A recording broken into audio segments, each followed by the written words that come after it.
Wife's struggle with our daughter's changing name becomes a source of tension and sarcasm, leading to arguments and questions. My wife, 42F, and I, 46 male, have a beautiful daughter, 15, whom we love to death. Because it's relevant, I'll mention that until about 2 years ago, she was our son. We had a lot of, I'll be charitable and say unlearning to do when this all happened, and it wasn't the smoothest ride for our daughter, I'm ashamed to say, but we're in a better place now and trying.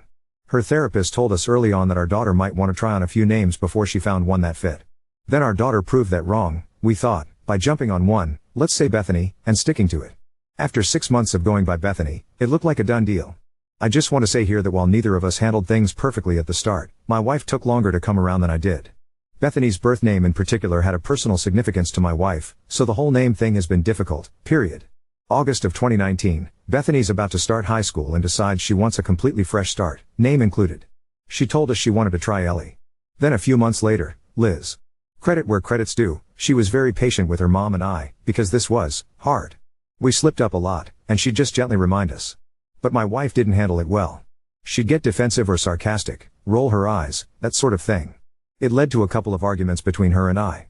Liz stuck, but then a couple of weeks ago my wife overheard a friend of our daughter online calling her another name, let's say Maggie. She confronted her about it. Turns out she'd been trying on Maggie for a while, just with friends, and had been reluctant to tell us. I wasn't there, but apparently my wife just kind of walked away with a fine, whatever type of thing. The last couple of weeks we've been making the new name a habit, but I guess my wife's been stewing. We were all on a Zoom call with my sister, editor's note, oop might have meant sister-in-law here? / and her boys. I told her by text about the change. My younger nephew called my daughter Liz, my sister corrected him, and my wife jokingly said oh let him call her what he wants, she'll have a new one next season anyway. Long story short, Zoom call awkwardly ended early, daughter went straight to her room, and I headed out with my wife. Her side, daughter can't keep changing names like this, it's hard enough for wife without all the extra changes, and she's just trying to get attention. My side, we were warned years ago this might happen, it's our daughter's decision to make, and being sarcastic and making fun of her is just going to make things worse for Maggie. So now I'm lying awake wondering if I'm an asshole. I still think I'm right, but my wife really has been trying, this aside, and we've both had our shitty moments on this. Sorry for the long read, but Ida? Edit, this has been very reassuring and eye-opening. I'm still replying to comments but in case I nod off, thank you all. I'll be talking to my wife tomorrow morning and if she and my daughter are okay with it, I'll try to post an update. Edit 2, holy crap. There were a couple of new comments when I checked my phone this morning, and now there are like, dozens more. My wife and I sat down, it's been a very good morning, and I'm going to write an update. Edit 3, update may or may not get approved, we'll see.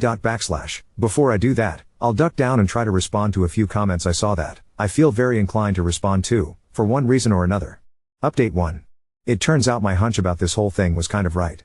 I didn't share this yesterday because I didn't want to without my wife's permission, but the year we had Maggie, my wife's father, we'll call him George here, passed away.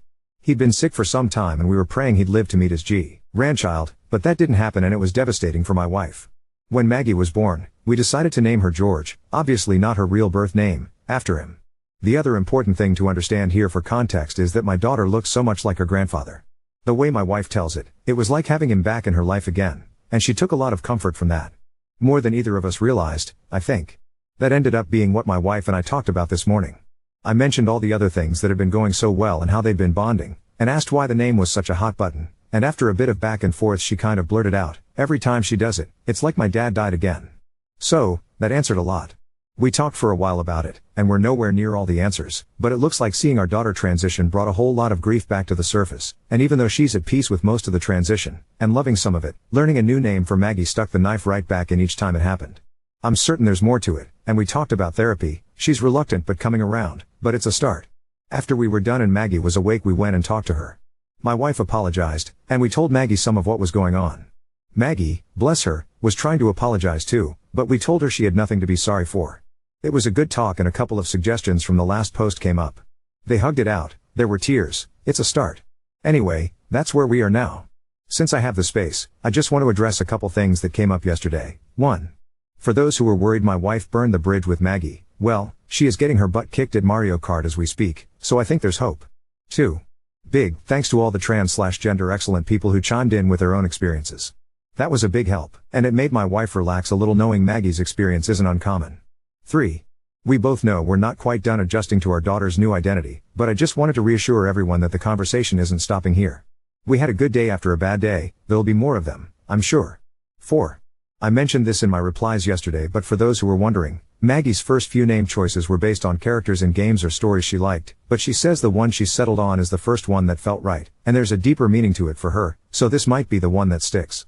But if not, well, it's okay. Thanks again all. You're good people. Posted to r/empathyasshole, January 23, 2022, approximately 11:40 a.m. Link to post: my beautiful daughter Maggie turned 16 last month and is trans, relevant. Over the summer we moved halfway across the country. Mixed experience for Maggie. Obviously it was hard for all the usual reasons, but she was excited to start fresh. For context, she passes very well. She more or less looks young for her age. So in the lead up to September, she told us that she didn't want to be out at her new school. She wanted people to just know her as a girl, not as a trans girl. I admit, my wife and I weren't sure what to make of this, but she seemed happy. She quickly made friends with several other girls her age, especially one girl, Brittany, important soon. Things were going smoothly, and we relaxed a bit. Then Friday I get a text from Maggie's best friend back home, we'll call her Jenna, asking either me or my wife to call her, and not to tell Maggie yet. Basically, Maggie has been hanging out with both Jenna and Brittany online, and Brittany would sometimes say very transphobic things, along the lines of trans women not being real women, or they're gross, you get the idea, and Maggie would laugh along and agree. Apparently Jenna privately called her out, and Maggie begged her not to say anything or out her, said Brittany was an amazing friend otherwise, so on. Jenna, bless her heart, didn't want to be cut off from Maggie, so she agreed. So then last week they were hanging out and Brittany made a comment about some pervert at school, and Maggie tries to change the subject but it all comes out anyway. There's another trans girl at the school and Brittany has been bullying her. In front of / with friends. Including Maggie. And Maggie has done nothing to help this poor girl or distance herself from Brittany. This led to a massive fight between Jenna and Maggie, and they haven't spoken since. Now Jenna figures if she can't salvage her friendship with Maggie, she can at least maybe help her by telling us. I exploded. I don't have room for details, but I tore a strip off Maggie for being a part of this, confiscated her phone, grounded her, and told her never to speak to Brittany / the group again. This shot her weekend plans to hell. It's been 2 days, and she hasn't spoken to me since. My wife has been on my team in front of Maggie and is horrified by what's been going on, but she thinks that we can't expect to forbid teenagers from seeing one another, and I've now cut Maggie off from some of the only friends she has out here. But I just don't get it. I've tried talking to her, but she just won't and I don't want to push her too hard. Her mother convinced her to bump up her next appointment with her therapist, grudgingly, but otherwise she hasn't had much luck either and she thinks we made a mistake. So, here I am. I feel badly for the way I reacted, but I also don't see how else I could have. My little girl is enabling a transphobic bully, and I don't see how she can live with herself. Every time I think about it I just see red. Ida? Edit, reading everything here helped. I appreciate all of you. My wife has just opened the post to read for herself too. We will be sitting down and talking with Maggie today, and I will apologize for the way I reacted, and we'll go from there. I'm terrified about what I might hear, but if I can help it, I can't just let her go back to school with all this. Edit 2. A few folks may have missed this in my post. Yes, she does have a therapist that she sees regularly. That was one of the first things we did when she came out to us. As I mentioned above, we're getting her an urgent appointment to help her deal with this. Update 2. And then she just about disintegrated. She was sobbing and couldn't even get words out. Her mom and I held her and let her cry it out. After that I asked if she was ready to talk about it, and she said she wanted a little space first to put herself together, but she said she knows how much of a mess this is and that it needs fixing. So that's where we are now. We're letting her collect herself and calm down, and I'm typing this while her mom puts together a late lunch for her, and after she's eaten we'll talk and go from there. Not sure if I'll be able to update, but I'll try. Update 3. I do have Maggie's permission to share. So, after Maggie had her cool down and her lunch, her mom and I sat down and hashed everything out. Before I go any further, I'm going to do what a few other commenters on the post did and give a shout out to Jenna. For what she already did, yes, but there's more. Maggie evidently put 2 and 2 together, figured out Jenna was the one who told us what was going on, and sent her an irate message, on her laptop, which we'd let her keep because homework. She showed us the message. I'm not going to quote it here, but suffice it to say it was pretty long and ugly, sent the same night I'd gone off on her. Probably would have been a friendship ender to anyone else. Not Jenna, bless her. 3 paragraphs of awful, and Jenna's response was, "Are you okay? Do you need to talk?" Which they did, yesterday. I think Mags gave her the silent treatment until then, she didn't say. They got on a call, they talked, they cried. And they're good now, pending how all this turns out, and I mean, who can blame Jenna for that?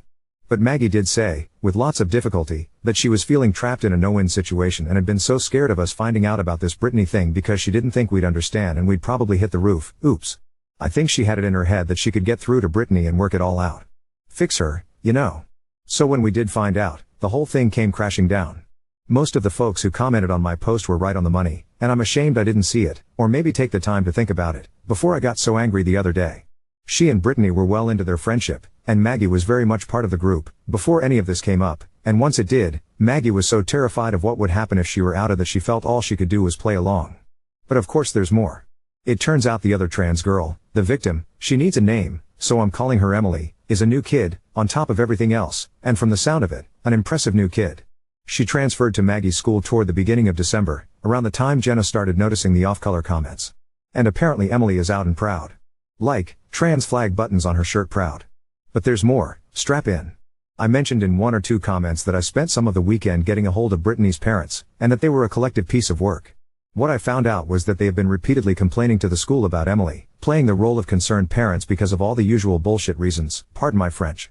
Props to the school here because it sounds like Brittany's folks were politely told to go make sweet love to a tree stump, I might be paraphrasing, and that Emily has as much of a right to her identity as anyone else. So, of course, enter Brittany, and anyone who will listen to her. The way Maggie tells it, at first it was just Brittany making the odd comment here and there, about her parents or Emily or whatever. We did pause here and stress how much we wished Maggie could have talked to us then, and she agreed that it might not have gotten this bad, but she, thought she could fix it. Then we were on winter break, then COVID shut down the school for a week and classes were online, so it wasn't until just last week that things got particularly ugly. I was relieved to hear that there were only 2 incidents Maggie witnessed. One was a throwaway comment as Brittany et al. Asked Emily in a hallway. The other, the one that sparked this whole thing, was a day or 2 after that, started a similar way, in passing outside the building, and Emily stopped this time and called Brittany out. They got into it, words were exchanged, Maggie just kind of froze. Apparently Emily called a lot of them transphobic b/s and that hit Maggie pretty hard. She also told us she hadn't really meant to be completely stealth at first, more so just that she wouldn't bring it up, and if someone asked, she wouldn't lie. But, again, comments, chef's kiss, she got caught up in the excitement of being seen as a cis girl, and then all this happened before the subject came up. Christ, this is a lot. Sorry. All that pretty much brings us to this weekend, where things went south. I think the fact that I blew up the way I did kind of put things in perspective for her, like, she knew I'd be mad about all this, but that mad, apparently not, but as I said, she was scared of losing Brittany, scared of being outed, and thought she could fix it. So then we found out about today, and Maggie had to stop and cry again because she was so afraid to show us. I'm guessing I set something off when I talked to Brittany's parents, again, oops, because Brittany's on there sympathizing with Maggie and talking shit about Emily because it's all Ellie's fault Maggie can't hang out with them this weekend, and, fuck. These messages are awful. Maggie's apparently been glued to Jenna all day via her laptop trying to just deal with all the horribleness. And Maggie says nothing else from before was ever this bad. My wife asked her what she wanted to do now, to which Mags channeled her inner pumpkin spice and told us she can't even with Brittany right now. Which I clarified meant, she knows the friendship is over, but she doesn't have any clue how to do it. She doesn't want to come out to her, naturally, but she feels like she's going to get nothing but questions. Since there's no school tomorrow, we're going to sit down with her and brainstorm. I asked her what she would do about Emily, because I still think that because she was a part of this, she has some level of responsibility to help make things right. I was thinking an apology, which she agreed to. But then Maggie shows me screenshots of all the messages Brittany sent about Emily that morning, along with some of the ones from before the drama, which she'd been furiously finding and saving while she ate her lunch, and she says she wants to take them to the VP at the school. And I'm like, fucking A. So, that's where we are now. I'm proud as hell of Maggie, and also scared as hell of what she's going to have to deal with when all the shit hits the fan. I don't know what the school will/can do with Maggie's screenshots, I guess we'll have to see. Wifey and I are going to sit in on a call to Jenna tonight, with Maggie, because we both agreed with what several of you said, she deserves credit for being absolutely top-notch here. And Maggie's therapist had a cancellation tomorrow, praise Jeebus, so there's that too. I want to thank everyone again for everything. There will be more that happens, this ain't done, but for now I'm done updating. I'm gonna go cuddle with my daughter and watch a terrible movie. Edit, Jesus Murphy. This all got far more attention than any of us were prepared for, Maggie included, but the outpouring of support has been phenomenal. I have decided I'm not, for the most part, going to try to respond to the massive orchard of comments here. But I do want all of you to know I'm reading every single one, sharing the advice and perspectives with Maggie and her mom, and feeling downright humbled. Update 4. So I forgot about this account again, and then randomly remembered it today. I have no idea how many people will see this, but in case some of those who saw my last one happened to stumble across it, I figured I might as well let you know how things shook down. Recap. My daughter Maggie is trans, was apparently involved in bullying another trans girl at the school. I flipped my shit. We found out it was mostly about the other girls in the group and Maggie didn't know how to deal. Here are the links to part 1 and part 2. I'm going to make it shorter, or at least try. Not a lot of melodrama. And I have Maggie's permission to share. Actually, she was the one who reminded me of it this morning. Kind of a hey dad, whatever happened to type of thing. The most important news is that things are okay. Not perfect, but okay. There were great points brought up by those who left comments on the last post, and rest assured they helped us figure things out. I'm doing this in bullet points for my own sake, so bear with me. So that's where things are now. Haven't heard anything about Brittany in a couple of months now, so I'm cautiously optimistic that the whole business is behind us, but time will tell, I guess. To those who accuse this of being a creative writing exercise, that's fine. I'm not bothered about whether the whole internet believes it's real. Otherwise, I just hope other parents of trans kids manage to get something positive out of all this. That's all I've got. Update 5. Hi Abe. I'm posting at the request of my daughter Maggie. Originally we went to Ida but apparently we're too freak who went flyers for that sub and it was removed. Got some responses that were very validating but I honestly wouldn't mind having a broader sample. Context, she recently turned 17, and she is trans. Since this post involves her birth name, we're going to pretend it's George. When she came out, my wife's family was wonderfully supportive despite knowing next to nothing about gender journeys. My own family was tolerant. Not ideal, but not overly bad, just trying hard to be comfortable. My sister, her aunt, let's call her Bessie, was the biggest hurdle. She and Maggie were very, very close before her transition, probably because Bessie is single without kids. She took the change weirdly personally, and we've been low contact since. Maggie took this hard, she really missed her Aunt Bess, but over time came to accept, and mourn, the loss. Therapy helped. So this brings us to her birthday. My mother's health isn't what it used to be, and Maggie is her only grandchild, so she wanted to have a family birthday dinner for her, with all of us. Grand. We checked with Maggie, no pressure, and she said yes. The day arrives, we go to my mom's. My wife couldn't make it due to a work emergency so it was just me and Mags. We weren't 10 seconds in the door when we heard Bess go, "Is that my Georgie?" from the other room. I almost turned and walked out right then but Maggie stopped me and told me to let her handle it. I didn't like it, but I said okay. So when Bessie comes around the corner Maggie gives her a big hug and goes, "It's so good to see you Uncle Brian." My sister had a face like a cat's ass, and I was trying really hard not to laugh, but my dad, bless him, was like, "Well, you walked into that one, Bess," and she walked it back with a half-assed apology and excuses. Dinner went awkwardly, although I loved every damn second of it. Bess mostly used the right name, but whenever she didn't, Maggie would politely call her Uncle Brian again. In the next few days I heard both my mother and Bess in the form of voicemail saying Maggie was rude and took the whole thing too far to intentionally embarrass her aunt. My wife thought it was well deserved, but thinks that maybe two wrongs don't make a right and we should have just left. It came up again yesterday so Maggie said we should ask here. Were we assholes at dinner? Edit. Okay, this post omitted some details because of the Ida character limit and there have been recurring questions so I'm going to address some here. 1. Maggie's transition began 4 years ago, which is when she stopped going by George. Bessie has had a very long time to practice and adjust. She doesn't want to. 2. We went low contact about half a year after Maggie came out to us. She and Aunt Bess had spent the day together, and Bess all but refused to use the right name or pronouns, and Maggie came home a mess. Would have been no contact for a while, but Maggie didn't want that. 3. Bessie is, bizarrely, not ideologically transphobic, just very, very attached to the past. Still transphobia, I know, but just for context. She is stubbornly attached to the hope that Maggie will grow out of this phase. I hate that word.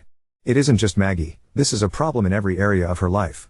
She's a deeply unhappy and lonely person who floats between complaints about the life she has, and paralyzing nostalgia for yesteryear. My relationship with her was complicated before Maggie was born, although she absolutely adored Maggie pre-transition and spoiled the heck out of her. I wish she'd spent these 4 years learning to love her niece as much as she loved her nephew. 4. About Mom, her behavior this round was transphobic, but that is out of character for her. She was the first to figure things out when Maggie first came out to the family, and she whipped my dad into shape on names and pronouns pretty quick for a woman who had no prior exposure. Her actions here are more about my sister than anything else. As I said, Mom's health is failing and she's terrified that after she and Dad are gone, Bess won't have any family left.